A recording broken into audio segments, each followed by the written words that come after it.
Yo, it's your boy ZG. Welcome back to another episode of the Zach Smackz Show. Before we get started, we got a very good episode today. We got two special guests, but before that, can't forget to introduce my two co-hosts. Hey, it's your boy Kahari. And it's Zuda. Zuda's back. Ready for a great episode. Got some special guests for us. Zuda made the show. My boy Ben put Papa Smackz, but that's Zuda. That's all good. We got another special guest today. We got Austin. Thanks for having me on, guys. Yes, absolutely. Thank you so much for coming, Austin. Long friend of mine, guys. And with our special guest today, Sheldrick Redwine, 4th-round pick, Miami Hurricanes to the Cleveland Browns. Thank you so much for joining us today, brother. We really appreciate it. Appreciate y'all for having me on. Absolutely, man. Going to ask you a couple questions here, get right into it about the NFL. You've been playing since 2019, so I'm sure you got a lot of good stories to share with us. So really excited about having you on. I know it's been a long time in the work, so once again, appreciate it. I'll get right into it here. What would you say your best competition you played in college? And second part of that question is, why did you choose Miami for college? Best competition I played in college? It'll have to be Florida State. My first 2 years, I really watched from the sideline, kind of, I got a little bit of action, but, just feeling the intensity of them games, I feel like personally, that's the best rivalry, in college football history. Like, just the history that went on through that rivalry is like playing in that game. Like, it's really no other feeling you can describe like that.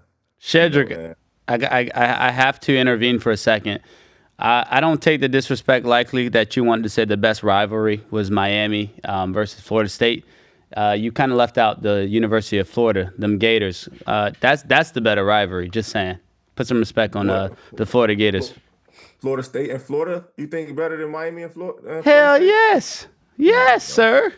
Well, maybe from a fan perspective, I'm sorry. You've played the game, so you would know better than I do. But from a fan perspective, I do think that the Florida-Miami rival is better.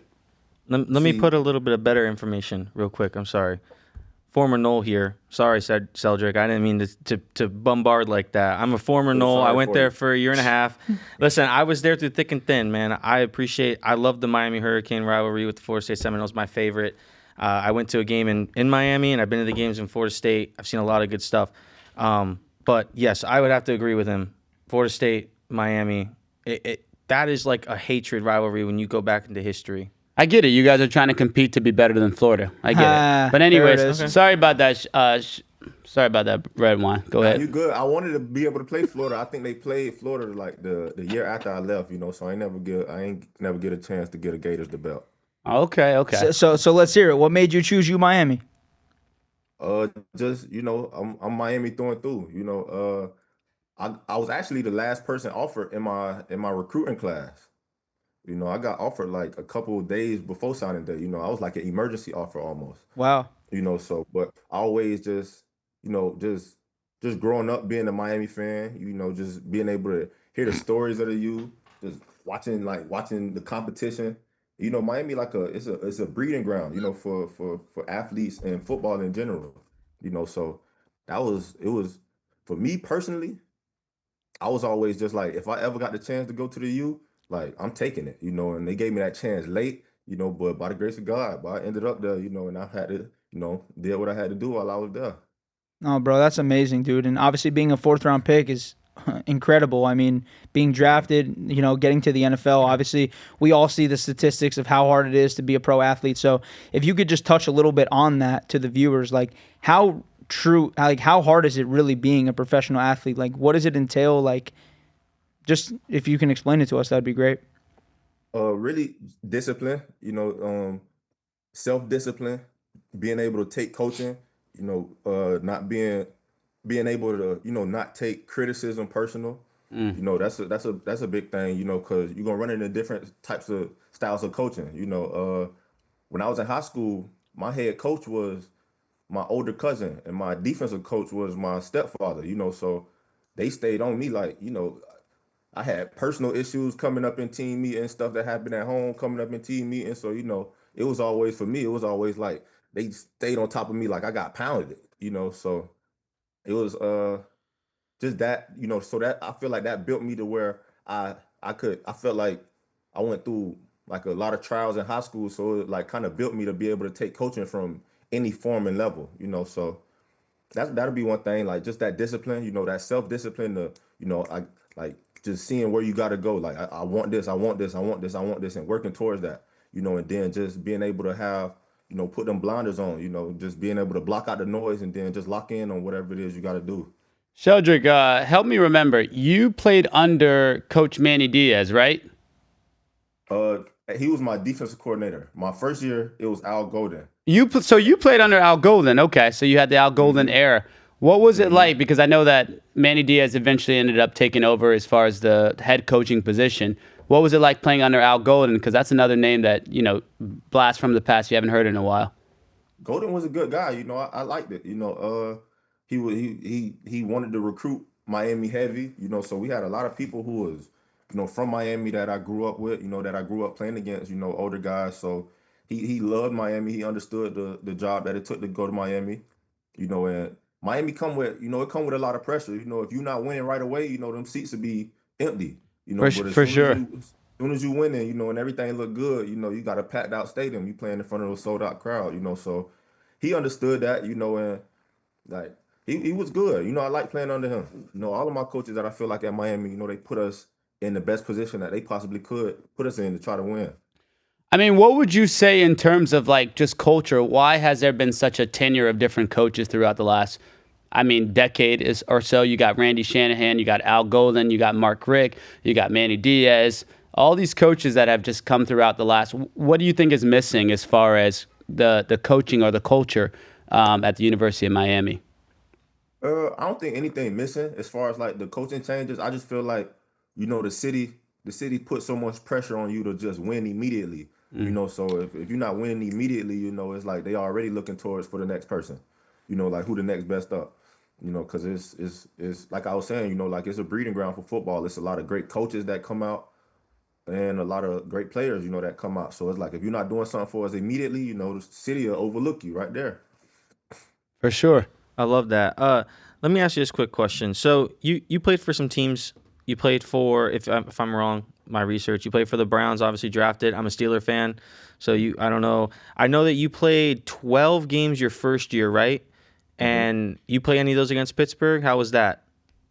Yeah, I love playing against Pittsburgh, just being able to, be in that stadium, seeing the terrible towels fly, my like I was saying, my high school head coach, he was a Steelers fanatic, like I said, he was my cousin. So I go to his house and he had a whole fucking room just dedicated to Pittsburgh Steelers. Love that. Hey, they got a good culture, just like the Miami Hurricanes. So you play for the New York Jets, the Carolina Panthers, the Miami Dolphins, your hometown team, the Colts, Cowboys, and the Commanders past. The Commanders were the most recent team you played for? Yes, sir. Awesome. So with the Miami Dolphins, being a hometown kid, how was that? It was surreal for me. The first game that I suited up, like right before the game, I was just listening to music. I just sat on the field and like I started crying, because it was like this was like I literally like cried, like, just let tears out. You feel me? Just like shit. This what I like. This what I asked for. Like, you feel me? Because I amazing. always felt like that was a blessing to me, from God. Just for one, embracing and loving my city so much that was like God rewarded me to be able to like play on the highest level, like in front of my family, in front of my city. No, yeah, for sure. What would you say your favorite team would be playing with, I should say, playing for? Favorite? I wouldn't say I really had a favorite. The NFL, like it's a business, so it's like favorite. I probably have to say where I played the most at. Like Cleveland probably, just that's where I probably felt like I had the most opportunities, to show what I had to do. But, outside of like just favorite, I never really had like a favorite. I always understood the assignment. You were just thankful for the opportunity at whatever given time it was, pretty much. Yeah, you know what I'm saying? So anytime that opportunity came, I was always taught, from young, like it don't matter when the opportunity come, when it come, you got to be able to show out. No, without a doubt, man. It's awesome. We really appreciate you sharing this with us. And Sheldrick, what would you say, like, going into a game, like, how would you say it really is, like, going from, like, high school to college to NFL? Like, how do you cope with, like, the emotions and, like, playing in front of all those fans? Does it feel different being a professional athlete? Honestly, I would not really, because, like I said, like, even the park I played on, from 4 years old, I was playing in front of, like at least 1,000 people, so who was, right next to you. Uh the emotions, I feel like the only really difference would be just the preparation. A lot of people say like as you get higher in levels when it comes to football, the speed changes or it gets faster. I wouldn't necessarily say like the people get faster, it's just the attention to detail get faster.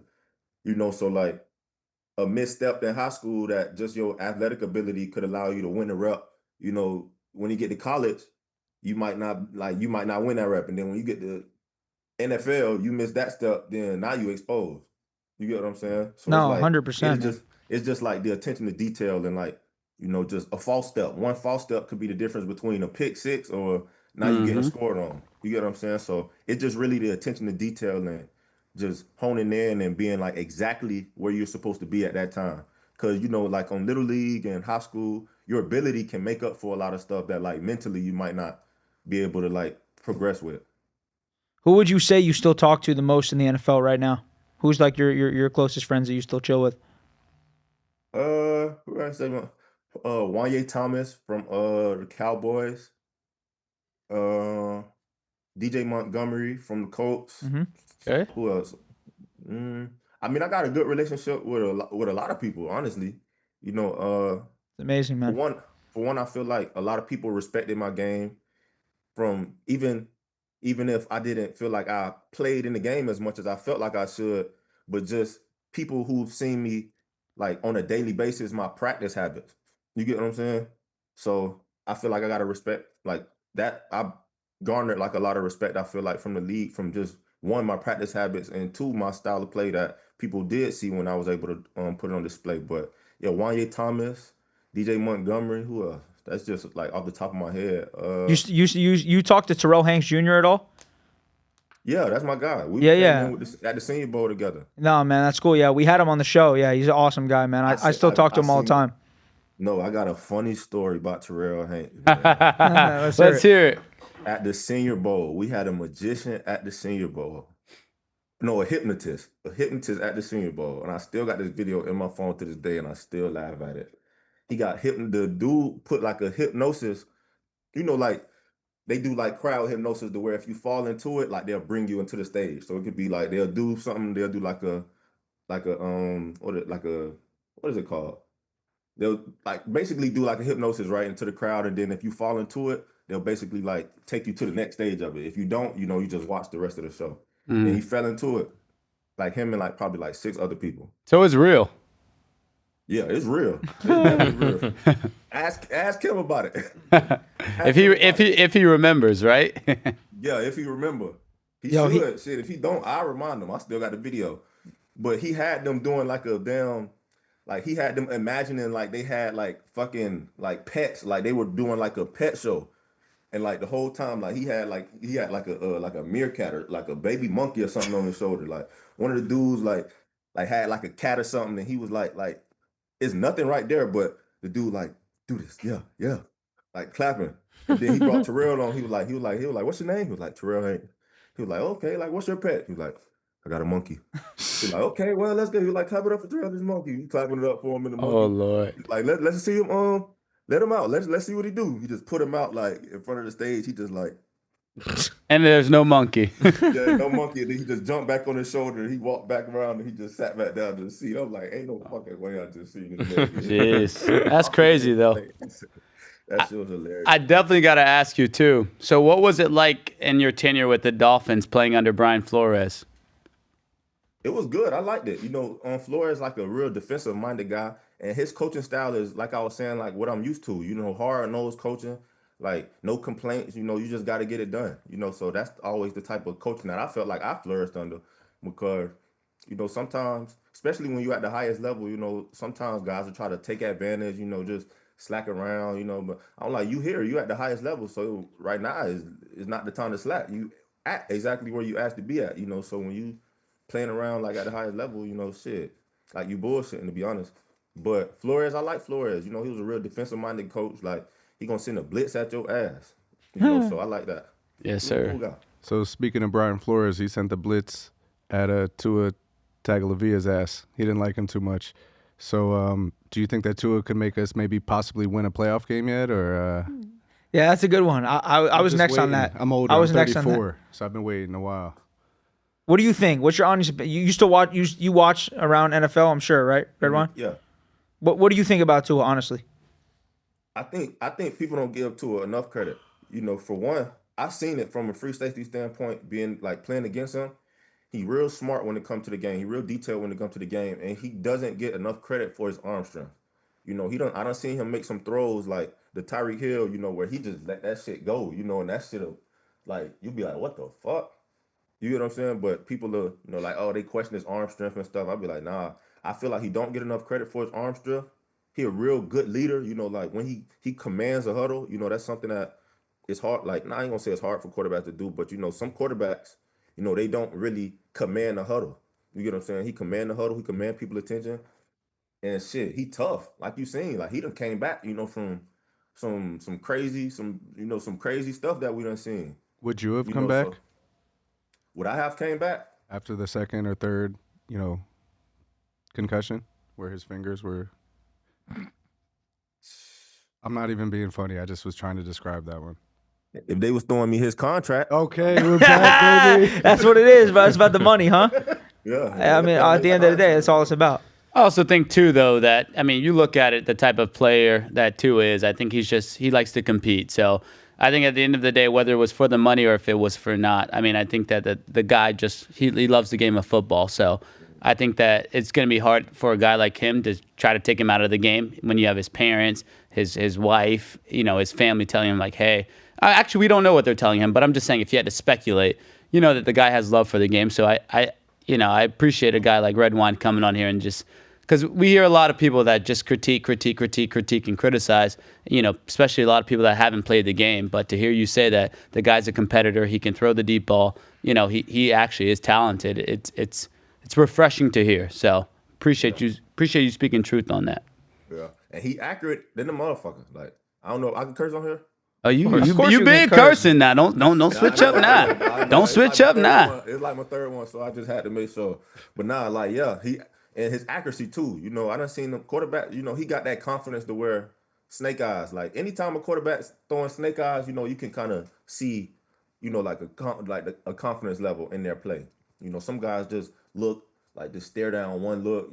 Some guys will just go through basic this way, and then I'm looking this way. But quarterbacks who really got that confidence to like got that swag to like you feel me, dish that shit out from the opposite side. I like that about Tua. I like playing against him. Like I like being able to see that too from him. Yes, sir. What are your goals going into season 2025, 2026? Like, what are your goals that you anticipate to happen for yourself? Shit, for one, to just be on the active roster. To just be able to play. I love the game. Me personally, shit, I feel like I got a lot. I got a lot left in the tank. A lot of people start questioning like age and all that stuff. I'm only 28, and I feel like I ain't even hit my prime yet. So if you ask me, if you ask me, I don't think it's 10 people in the world who could do what I do on the football field. Wow, but I like that. Redwine, I love that. Ben, that's a clip right there, baby. That's awesome. Each his own. To each his own. But yeah, for that, just to be on that field again. Just to be around. That camaraderie around the team. I love that. I thrive in that.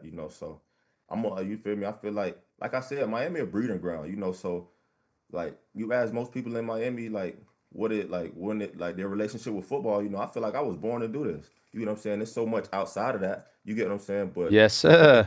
When it come to that game, I feel like I could roll out of bed and I'm a top person in the world. Woo! Wow. Just saying. I like that. I got a good one for you. Let me ask you this. Being in the NFL, being out of college, first year, rookie year, what was your come to the realization that you actually made it? Who did you line up against? Who did you play? We were like, damn, I'm lining up against whoever. I'm playing in this stadium right now. This is crazy. Being a kid from Miami, a 1 in a million, bro. Honestly, if you really think about it, you pull the stats out of it, bro. Being in the NFL, being in the NHL, NBA, bro, it's the 1%er. You're one of the 1%ers who's made it. So, what do you think was one of your, come to the moment, oh, crap, there's no way I'm doing this right now? I'll probably say honestly, it wasn't even probably my rookie. It wasn't even probably my rookie year. My rookie year, I had like moments like that, but it was really when I played against Larry Fitzgerald. Oh Once I God, shared the field with love Larry that. Fitzgerald, Wow. yeah, it was like Larry Fitzgerald. Cause one, I was like, damn, he way bigger than like I thought he was. He already looked big, but then if you see his calves are like turkey legs, like just hanging out the side of his leg. And I'm like, damn. That's when I really sat down because he's a legend. I Yeah. done seen a crazy stat where like he got like more tackles than drop passes or some shit in his career. Like tackles on interceptions than like drop passes or some crazy shit like that. Hey, don't forget about that pick off Phillip Rivers, baby. I don't forget that about you. I appreciate that. Always, man. That was great. Yeah, I appreciate that. Hey, But you yeah, played against some real legends. Yeah, dude. In 2019, like those are some of the prime years left.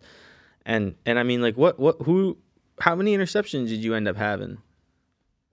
two. I had two. Who did you get One, those from? Phillip Rivers? Rivers and Ben Roethlisberger. Oh, two Oh, my legends. God, bro. Two legends. legends. Not bro. Big Ben. Hey, that's a Those are rarity, not bro. bad. Big Ben don't throw picks. So you must have been on his ass. He was lurking. Redwine, I don't know if you've tuned in a lot of episodes, but our boy Ross. Phillip Rivers right here for you. Uh-oh. There you go. He went to Yeah. get that ball. That's why I was silent. That's 100%. awesome. Redwine, I don't know if you know our boy Ross, a.k.a. Zudo over there, who's talking to you, the guy that said he's a Pittsburgh fan. Okay. The guy's also a Cincinnati Bengals fan. Bills He's also fan. a Pittsburgh Steelers fan. And a He's Bills fan. He's a Buffalo Bills fan. I think he also likes the New York Jets. There's a bunch of Yes. teams he Yeah. likes. So, Okay. hey, wherever you go, he going to be rooting for you, brother. I appreciate it. So Yes, good sir. bandwagon. And Red Wine, we really appreciate you having you on, man. You're awesome, dude. You've been a great guest. Wrap up question for you here.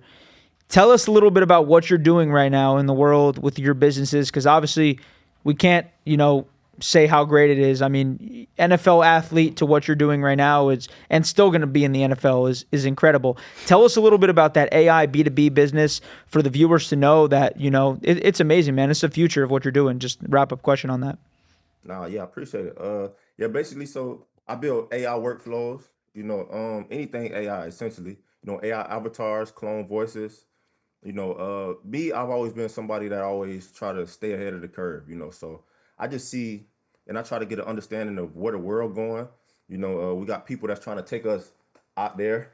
So I was always the type of person. As soon as I heard that, I was like, hold on, I ain't finna get left on Earth. Like how I get out there. So just yeah, so just building AI for businesses, to just be able to automate stuff. We're getting to a point in time where like a lot of things, you're not necessarily gonna be able to like need a human for. Instead of somebody, who want to work, say it's 12 hours of work day, you can have systems that's running 24/7. You just look up and the system just generating money for you. To where it's like you don't really need a human to, go make content for you. You can just upload a bunch of pictures and then just spit out a whole bunch of content every 6 hours.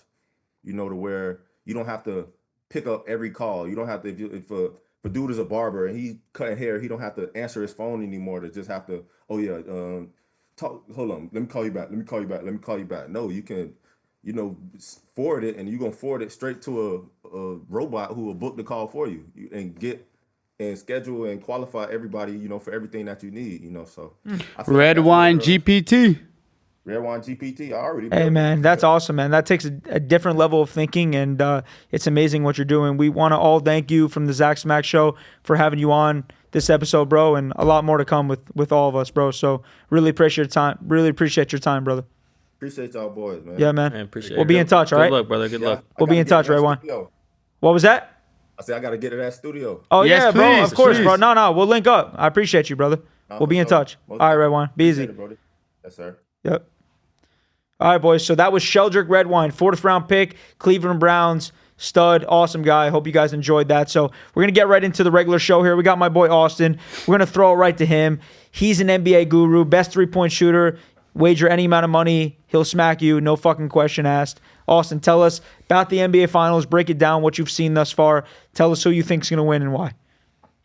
Well, I think the Oklahoma City Thunder are definitely going to be the heavy favorites, unless there's an injury or anything like that. But I also think that the Pacers can also come out of this with a win, maybe 6 games, maybe 7. I'm a Heat fan, but I respect Rick Carlisle more than anybody else in the league. He's a top 3 coach anywhere you look at it. He's been to the finals. I think it's like, 6 times, maybe 11. And I know it's such a different number. I have to look it up. But I just remember when he came to the against Miami with the Mavericks in 2011, and it was just out of control. And 06. He was there 06 too? Yeah. So I just recently had a clip on one of our last. I don't know if you saw, but How many times has he been in the finals though? Because I'm so curious. After I said that, for sure. Kahari looked it up. But anyway, I had a clip on Rick Carlisle, and I said he's the best coach in the NBA, and I don't think it's a far-fetched statement. I mean, right now too, if you look up the stats when Andrew Nembhard is guarding any of the best players on the opposing team, he's holding them to like less than 30%. Every single person. Anthony Edwards. And then also going back to Indiana, I think Obi Toppin was a really good piece they got for pretty much nothing from New York. Pascal Siakam, they robbed with Bruce Brown trade and a first-round pick or something else. But at the end of the day, they have enough pieces, in my opinion, to compete with Oklahoma City, though. No, I agree 100%. And as you said, you were a Heat fan. So what do you think? Let's get into the offseason here. I know it's obviously still the finals, but what do you think the Heat need to do to take it to that next level? I'm the worst type of Heat fan, but I love the Heat. Why? I mean, Tyler Hero had an amazing year. He got way better, but I would blow up the entire team. Maybe if you want to keep Tyler, I'm respect for Bam, but I think that his best year was 2020. I don't think he's gotten better at all offensively, and I'm just ready to at least explore what we could get for him. 3 first-round picks. Kahari, I want you to touch on that. Yeah, I mean, it's funny that you say that because I read something today that said that that the front office said that Bam was our only untouchable player at this time. But I do agree with you in terms of Tyler being our best player this past year as far as the way that he can score and contribute and take over on the ball. But I would say that we finally got that out of Tyler. Tyler, I would say, is a third option on a team. He's obviously not a 1. Oof. He's obviously not a 2. Tyler's a third option on a team. He's not going to lead a team to a championship. And then if you look at Bam, as far as everything that Bam can do, Bam's going to carry you from a defensive standpoint. I think that if I had to choose out of the 2, not that that was the question that was asked, if I had to choose out of Bam and Tyler, I'm going to choose Bam. I'll go on that side. I'll take that side of the gun. Only the simple fact that Bam, on a defensive standpoint, can guard 1 through 5, and then offensively what he can contribute to. It's not obviously as a high ceiling as Tyler, obviously, who's a 3-point shooter, etc. But at the end of the day, I think Bam is the guy to build around. I mean, the problem is that I love Bam. I agree with you about he could guard all 5 positions. And it's not just like a stat thing where he didn't make first team or second team all defense this year, first time in 5 years. But watching the games, he took a step back because he was trying to be – how many threes did he hit this year? Like 85? How many did he hit last year? A lot less before that. So he was trying to evolve his game, which was looking awesome. As fans were happy, the man stepping back, shooting threes. But I think it actually hindered him overall. He averaged like 18. Wasn't a bad season. I would say my biggest problem with Bam is just the lack of aggression. I watched some of those games, and I'm like, why are you settling for that mid-range jumper? Go attack the basket. You're big. And then I get all my other friends, we're not using him correctly. He's not a 5. He's a 4. He's not a 5. He's a 4. And it's like so many times you'll settle for that jumper, and then sometime I'm relieved once he actually makes it. But at the same time, I'm like, Bam, go attack the basket. And they're saying, well, he's not that guard. He's not over 7 foot. Not guard. I'm sorry. He's not that guy. He's not an over 7-footer. But that's my biggest frustration is the lack of aggression with Bam, I would say. I mean, Bam and Duncan Robinson have the perfect, pick and handoff play, but you got to look at the basket. I mean, Kelly Olynyk used to have a fake handoff where he's taking it to the basket when he was on the Heat. Bam Adebayo. Who doesn't? I wish he was back on our team. He's on Toronto now or Pistons? No, he's been all around the place. One of the 2. I think he's actually on the Pelicans. I think it is the Pelicans. We could fact check that. It's either Pelicans or Toronto. But he's moved around a bit since Miami. Boys, I'm gonna stay on the Heat real quick, and I got a hot take here. What the fuck happened with Jaime Jaquez? What were we talking about? His Spoelstra's wife, or no? Not even that. Oh my gosh. Not even that. Not even that. Ex-wife. That's another thing. What just a happened with rumor, him though. last year? I mean, I'm seeing all these things. Year 1, he did this. Year 2, he's on the bench. What do you think is the biggest problem with him? I mean, I feel like rumors sometimes do start from the truth. I don't know if that's really true at all, but I don't know why. I mean, he got worse ever since Christmas when he had 30-something points against the 76ers last year. Yeah. And then he got hurt his hamstring, and I don't know if he came back too soon. He never recovered to the player that he was, and he's on every trade that you look up for Miami Heat trade rumors on. Yeah. Google. So is Duncan. Yeah. And Unfortunately, no one's going to take that Duncan contract, but that's a whole nother story. you love to talk about that. But also, too, I think it's also about rotation, right? As far as like Spo trying to figure out his rotation. So a lot of players were getting their hands on the ball. If it was not Duncan, if it was not Haywood Highsmith, if it was not Terry Rozier, unfortunately, I think that a lot of people had their hands in the pot. And I think that, Spo, he what's the word? He experimented with a lot of different type of rotations that he could use. So as far as Jaime's regression, I definitely saw it this year. As far as he was not the same caliber of a player that he once was. But, I mean, I still think that in a sense that you're only, going on year 3 this year. It's only the third year. Year 3 coming up. I think he'll be okay. And then you also see guys like, not Jaime, but Nikola Jovic. He also put on some weight, so he's even looking a lot better. I think we're boring Ross over there, though. He's like scratching his head. He's like, when are we going to get an NHL? Don't worry. Don't worry. Hey, you were Can talking- Austin have his time? You were talking about You've allergies. seen I'm dealing with them too. My eyes are itchy that's as what hell. it is. You're not, you're over there on board basketball. Listen, I'm letting everybody say their piece. Don't worry, because we're going to have a great NHL piece tonight. I agree, bro. Like, I think the Heat just need to make a drastic change. Like, They do. 100%. And I know we were talking about before, like, who is it going to be? Like, is it going to be Giannis? We're going to go through Giannis, Kevin KD, Durant. Bro, I don't know. I just don't see the team winning really anything, getting a guy like that to start. I agree with KD's that. too old to build the team around. I wouldn't agree say with that too old. 100%. I wouldn't say too old, but I'm going to argue with Austin for a second because this was done off the camera. But I was trying to explain to him that I feel like this Indiana Pacers reminds me more of the team that the Heat had in 2023. I don't necessarily see the Indiana Pacers being this juggernaut that's unstoppable force. Yes, the East is wide open when you look at teams like Jason Tatum's going to be out due to the fact that he tore his Achilles. And then also, too, you look at other teams as far as 76ers. Seem like they're in a rebuild, trust the process all the time, right? And then you also have teams like Toronto, Then you also have teams like, who else? The Knicks. Again, I'm not a big Jalen Brunson guy. I don't think Jalen Brunson gets you over the hurdle. So I think the East is wide open when I say that. But at the same time, I think Kevin Durant gets you to a Eastern Conference Finals. I think not that that's enough. I think the guy like Ja Morant may get you to a second round. But at the end of the day, I think Giannis is the missing piece. It's just, what do you have to give up to get him? Also, too, I don't think the Indiana Pacers are an unstoppable force, in my opinion. And no disrespect to Cleveland as well. I know I said a lot, but I also, too, I think that Cleveland can be stopped as well. Okay, so first I'm going to say a hot take. I'm taking Pascal Siakam over Kevin Durant right now all day, every day of the week. I am, too. And That's you could look crazy. Yeah, no, that's Age, what I crazy. wanted. It's That's what I purely, wanted. it's purely That's what I wanted. age. It's crazy. But Pascal dropped 30 points 3 different games this past series against the Knicks. He is I don't know, I guess 3 through 5 in this NBA. You could call him a 2 if you want. He's not the best dribbler, but he can handle the rock. But Kevin Durant, anybody's a step away from an injury, of course, but I just don't trust him at his age, even though he had an amazing season last year. Still one of the most efficient players in the league. But, yeah, I personally think it's not a fluke at all. I think Tyrese Halliburton gets a lot of heat, not a lot of respect.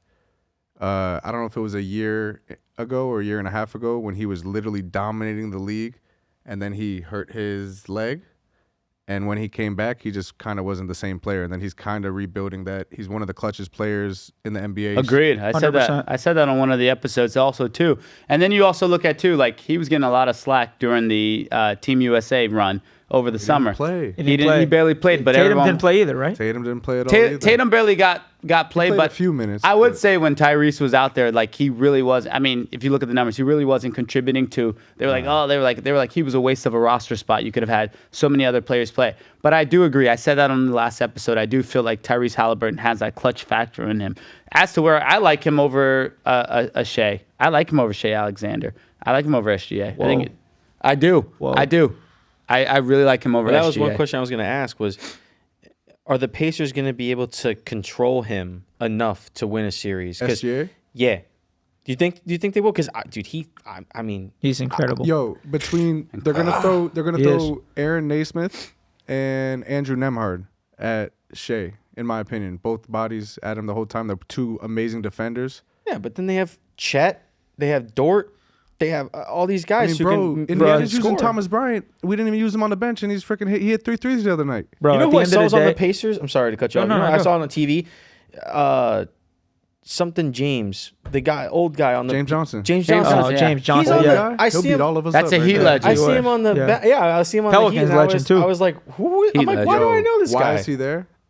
Black belt, MMA. Is he? Oh, he's there. He's Locker there. room Look up guy his too. record. Is he really? The locker room guy. Bro, he could. He's Craig Anderson or Chris Anderson. He'll beat everybody. You guys saw that shit on SGA being a free throw merchant? of course. I did, but I saw something too, which was crazy, and I don't remember who said it. I can go on. Actually, I do think it was the Dan Lebitard show. They were also saying that that's a false accusation for SGA to be a free throw merchant because I'm a fan of him. the only guys, like he's not even in the top 5 as over the last decade as far as the most free throws from the line. I think the guys that ranked above him was James Harden as far as he's being the worst. Of course. as far as Yeah. being able to get to the line. And then by there far was, the worst. and I can't even think of the one other, but SGA, as much as it looks like that he's just driving to the basket and getting fouled and getting all these calls, actually they debacled that argument. So I was shocked. What about Brunson? Brunson does do that a Bro, lot. but Brunson's He's a the scorer flop from king. every. He kind of pisses listen, me off. I'm No, not The gonna lie. thing is with Flops Brunson, too. he actually still has a fucking mid range. Yes, he does. He does, and you can't say that about any of these guys we're talking about right Shea now. does. Yeah, but Shea is guaranteed a minimum of 12 free throws a night, minimum attempts. Here's one thing that It's entertainment. I mean, yes, but I also I noticed from that Pacers Knicks series that wait, the one thing I noticed from the Pacers and Knicks series was that these few minutes left in the game, in these games when the Knicks are in it, down by a few points, whatever, because I had some money on it, I was really hoping. I was like, get Brunson the ball, bro, because this dude has the ball 24/7 and doesn't I just feel like he's always in clutch situations. He's always missing it. He's always turning it over, making bad passes or whatever. I mean, maybe that's just me. Maybe that's my lack of basketball knowledge. But I was like, I'm sitting there. I'm trying. I got the over, the under on the games, and I'm like, oh God, give it to him because he's not hitting anything. I don't know if that's just a normal thing for him or not. Why do you give him the rock in those situations? I mean, he hit a huge shot in Game 6 at the top of the key against Oscar Thompson against Detroit. Oh, yeah. Okay. Where he crossed him up, stepped back. And Jalen Brunson actually is one of the probably clutchest players. I don't know about field goal percentage wise, but not scared of the moment. And he could hit any shot. But yeah, this playoffs, even though he scored 35 points a game, he got compared to Luka Doncic because he can't play defense as well as his teammate Karl Anthony Towns. After all You mean Big Purr? I like that. You Yeah, mean I like Big that Purr? too. sorry. It's going on. I'm gonna end it like this in the NBA, and obviously we can't forget about the NHL. Obviously, we got our Florida Panthers back to back in the Stanley Cup. We're gonna cash our $10,000 ticket, and we're taking the boys to fucking Vegas. But before we get to that, okay, Austin, we're gonna end it like this. Who do you got in the championship in the NBA Finals, and how many games? That's it. That's all I want to know. Pacers in 6. Wow. Oh, I would love that. I'm switching it up. I know. So I just said so you OKC's know- favorite, but that's what I think and I want. So just so you know, because you said that, I swear, you guys followed the Zach Smackz Instagram, the Zach Smackz TikTok, the Zach Smackz YouTube, everything. I will be posting my $150 ticket on the Pacers in 6, whatever the odds are. And whatever we win, we take Austin to the NYY and Coconut Creek. We have a good night. Sounds fair? Yes, sir. But I don't know, though, because he's been looking at the Chops menu all night. I'm not sure which one we want to do. Whatever you want. I'm there. Whatever we do, we're going to do it. So we're going to throw it right to the NHL. We're going to go right to our guru, Ross. I want you to tell us break down the series between the Panthers and the Oilers. Tell me who's going to win, how many games. Don't you dare sell the Oilers. Keep going. I want to start with this, and this is something that kind of gave me like a little bit of like almost like just an annual, like I was freaking out when I'm reading stuff about how people are saying, oh, like the Oilers are them, like it's over, like the McDavid's not gonna like let this one go. All this is gonna, bro.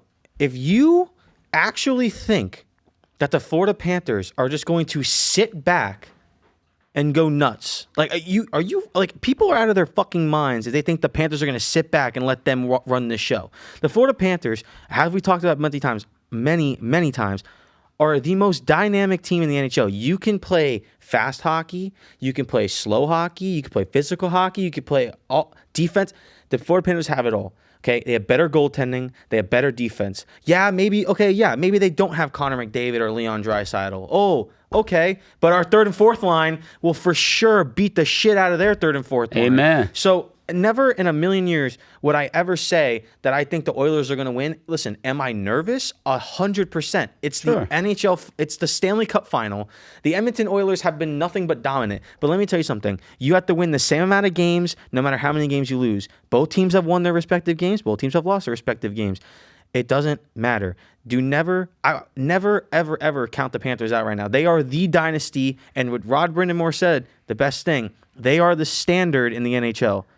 They are the standard in the NHL. There's no one can compare to them right now, honestly. And yes, like I said before, the speed of Edmonton, better goaltending, better defense, and a lot of people like to argue that defense wins championships. I would like to segue, Ross. I love that you said all of that because I agreed with everything that you said.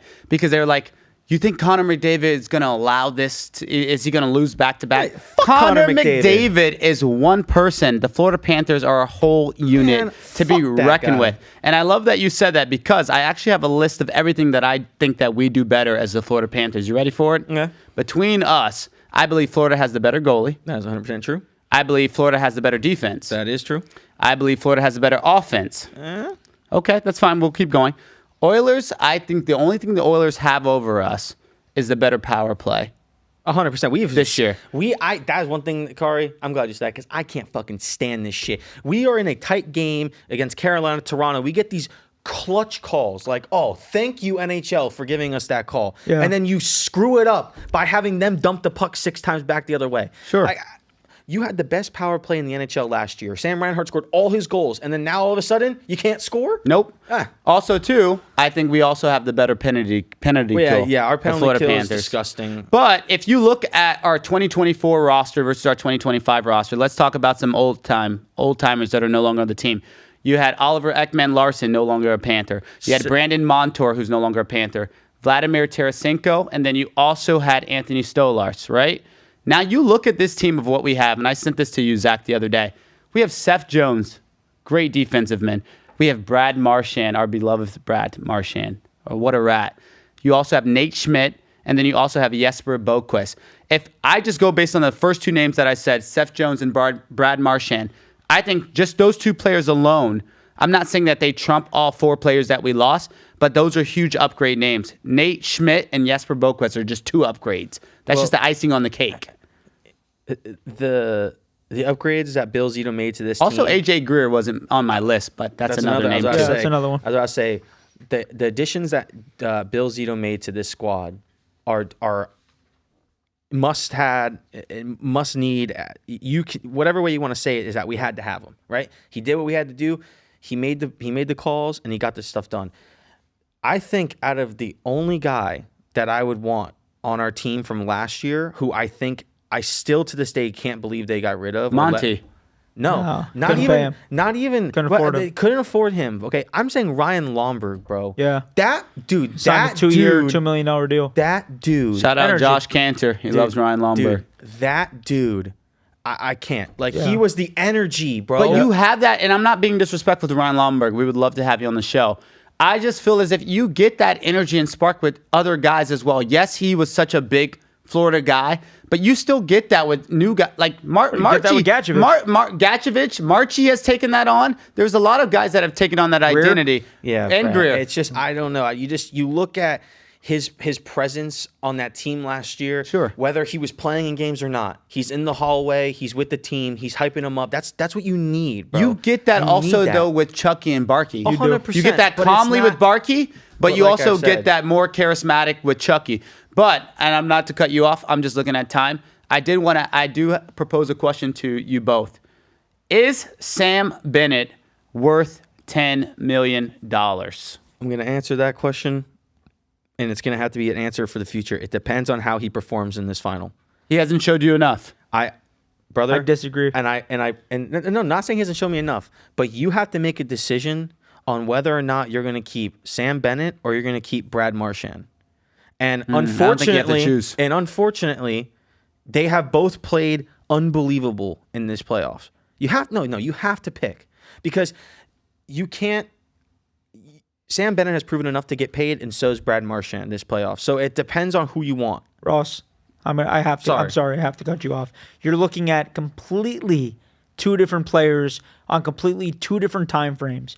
Brad Marchand, if best, love him, has 2 years left in the NHL before he can't skate anymore. I don't know. Sam Bennett is at the prime age of any athlete in any sport. He's 28 years old. Agreed. And guess what? He's going to get paid the bag whether he's worth it or not, and I love the guy. I love the fucking guy. He's actually probably my favorite player on the team, to tell you the truth. And he's going to get overpaid by some team, Connor McDavid money from what I'm seeing. Wow. He's going to get $10 million a year, okay? He's going to get paid by one of these two teams. He's going to get paid by the Flyers, or he's going to get paid by the Bruins. And that's where he's going to go. And we can't afford him. It's going to be just like another Montour situation. I'm just going to interject for a second. I believe that the asking, besides the $10 million, I believe the asking will be $7 million easily. But I do believe that Florida can offer him $6 million. Think about it. If he does that, he takes home more and gets to stay where he loves to be. I think he would rather be here, and also has a legit another run at the Stanley Cup. Well, I think that going back to that, and depending on how the team stays together, how the depth goes, depending on what the mastermind of Bill Zito has. Okay, obviously you want Bennett, right? He's the hometown guy, or not hometown guy, but he's the home face. He's part of that 6, I guess you say more like 6, 7 guys you want on your roster, right? But at the same time, you look at what other teams are going to offer him. The same thing with Ekblad. That's a whole nother conversation. That's a whole nother conversation. But you look at it, who can you get cheaper? Who's going to make a big impact? How is that going to be for the next 2 years? It's just the same thing. Now, obviously, if Bennett were to take a team-friendly deal, because obviously the Panthers don't have too much cap room, that would be great. But, we'll see. And like I said, I put all my trust in Bill Zito. And you got to think about it this way. When you look at a guy like Sam Bennett, you're paying him potentially for the postseason. That's the type of player he is, because that's when he shines the most, right? He's almost like, if you look at a guy like Mitch Marner for the Toronto Maple Leafs, Who's right? also on the rumor for the Panthers. Who's also a free agent, right?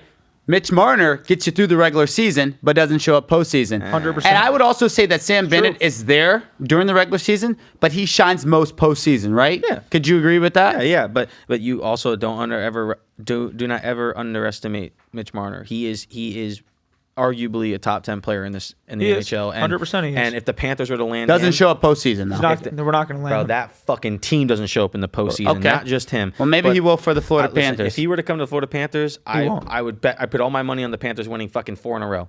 Well, you also mentioned Eki earlier. I wanted to leave you guys with a quote that Eki said, being that he's going to his free agent. He says, "I live and breathe for the Florida Panthers. I bleed for the Florida Panthers. I give my body and everything for this team. I want to keep doing it forever as long as they'll let me keep coming to the rink." What do you think about Take that a team quote? friendly deal and you could stay. That's what it's going to be. Because guess what? He's going to get paid, and there's a lot of rumors saying that he can get really, really good How old money. is he? 31? He's 29. Yeah, he's not that old. He's He's not prime. He's got a good 8 years left in him. And I'll tell you right now, a team like Ottawa, who needs defense, they'll fucking pay him. Match up with another They'll Kachuk. give him everything. They'll give him everything they got. I'm telling you. What are Because you thinking? Eight a year? I wouldn't 9? I wouldn't pay him anything more than 7. I think the Panthers he needs to stay with the Panthers on like a 5-by-5, because you got to understand, dudes, that he's making more money staying here on a lesser deal. Why? Because of taxes? Because of taxes and all that That's nonsense. true. I'm sure you guys saw all that shit. Mitchell Marner doesn't even make as much money. So we'll see. I mean, listen, take a team-friendly deal. Stay with us. Listen, do we love having you? 100%. You're a Florida Panther through and through. But let me tell you something. Take a team-friendly deal. And then go ahead. No, Zach. Go ahead, Zach. Yeah, no, I was just going to say, before we wrap it up, I'm just going to go over one little thing. Ranking players in the finals. Wanted to hear Ross's and Kahari's opinion on this, but Kahari, I'll let you have the floor. No, all I was going to say was I just wanted to give a shout out to Paul Maurice. Just the guy, he definitely puts his players first. And, I mean, he's a hard-nosed coach, but at the end of the day, he puts his players first. Let's look at some of his success being the Florida Panthers head coach so far. Paul Maurice, in 3 seasons, has 141 and 87 and 18 regular season record, 42 and 21 in the postseason, 3 Stanley Cup playoff appearances, back to back, 1 Stanley Cup championship so far, and then I mean the list goes on. Just the amount that the guy has been able to accomplish while being here in South Florida. I mean, he has given us memorable years, guys, that we won't forget for a lifetime. 100%. That's all I wanted to say. And to wrap it up, boys, I'm going to ask you guys both a question. Ross, I see what we have here, ranking players in the finals. I'm going to switch that up a bit. You know what I'm going to go with here? I'm going to go with, I want to know your biggest X factor either on the Florida Panthers. You know what? Give me both. I want to know your biggest X factor on the Edmonton Oilers and the biggest X factor on the Florida Panthers, and tell me why they are going to determine the series. And I'll give you guys mine at the end. Ross, you first, please. Well, I'll tell you what. We're gonna go a little over, but we'll make this quick. The biggest X factor on the Edmonton Oilers is Ryan Nugent-Hopkins. That dude has been balling. I don't know what this dude's on this last 2 years. He's been killer. He's been winning me money, I'll tell you that. The Panthers are going to do everything they can to lock down Draisaitl and McDavid, and they're going to leave open some players. They don't have Zach Hyman. He's out for the year. Yep. So another thing, like people think that the Panthers are going to just... They don't have Zach Hyman. Who you like, dude? He's disgusting. He's one of their best players. So have Ryan Nugent-Hopkins. For me, he's going to be a huge X factor for them. He's got to be somebody that the Panthers watch out for. They know this. They're doing it. Paul Maurice got them. For the Panthers, I want to say Bob, but I think it's got to be Barkov, bro.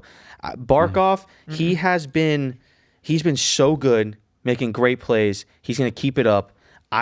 Everybody follows him. So he's going to lead this team, and he did it last year, and he's going to do it again, and hopefully they can go back-to-back because history doesn't have them winning it back-to-back, but I do. So. All right, I'm going to chime in. If Connor McJesus isn't available, right? Obviously, I was going to say Draisaitl, but then you said something. If Draisaitl and Connor McDavid are locked down, I'm going to go a head-scratcher. I'm going to say it's Corey Perry. The guy that has appeared in the last 6 Stanley Cup finals. I'm going to say that guy is an X factor, right? Yeah. And then you can speak on it. But also, too, now we're going to look on the Florida Panthers side. I wanted to say Brad Marchand, but you know what? I'm going to throw it back to hometown Lundy. I'm going to say that Anton Lundell needs to have a big series. I think Anton Lundell steps up because Marchie's going to do rat things. Lundell steps up. I think the cup is ours. I say that third line steps up. It's over. I think that Don't forget, be respectful to the fourth line too, please. This guy took every one of my picks. I have nothing to say on this take for you guys. It was Corey Perry and Lundell. I just got Lundell's jersey. Austin, any last words? You watching the Florida Panthers this year? Let's go Panthers. Let's go Panthers, baby. Let me real quick on that Corey Perry thing, because I fucking love you said that, and I bet everybody who watches hockey and watches this probably goes, "Thank you, dude." That guy has been annoying me. I cannot believe that he's still playing. Yeah. And he's scoring. I mean, listen, he's not like scoring goals like Connor McDavid. Well, but he's scoring goals. He's right there in the shit. He's in the middle of everything, and he's fucking everything up for teams. Like Dallas probably hates him right now, bro. Dallas is probably like, oh, fuck this old dude. I don't want him on the team, and I can't stand playing him. But yes, that's a great pick, Kari. I give you a lot of credit for that because I didn't actually think about him. Thank you. Listen, boys, that's where we're going to take it. We had a really good episode. Thank you, Austin, for being here today. We really appreciate it. Thank you so much for having me, boys. Thank you, Sheldrick Redwine, for being here today. We're going to link up soon. That's my dog. Appreciate you guys for tuning in. Go Florida Panthers. You guys are following the Zach Smackz Instagram, the Zach Smackz TikTok. We're doing pretty good numbers on the videos right now. We appreciate all the support. We got a Florida Panthers futures ticket that we put in before the Marchand trade at 9-1. Pays us $10,000. And then we're riding the Yankees, baby, all the way. Yankees win the World Series. Panthers win the World Series. That's 30 grand. Going to be doing some content out in Vegas for you guys. Appreciate all the support. Thank you, Redwine. Thank you, Austin, for being on the episode today. Shout out my girlfriend, Sheridan, for watching from the couch. We appreciate it. It's your boy, ZG, the Zach Smackz Show. We out. Appreciate it. Game 1 tomorrow, boys.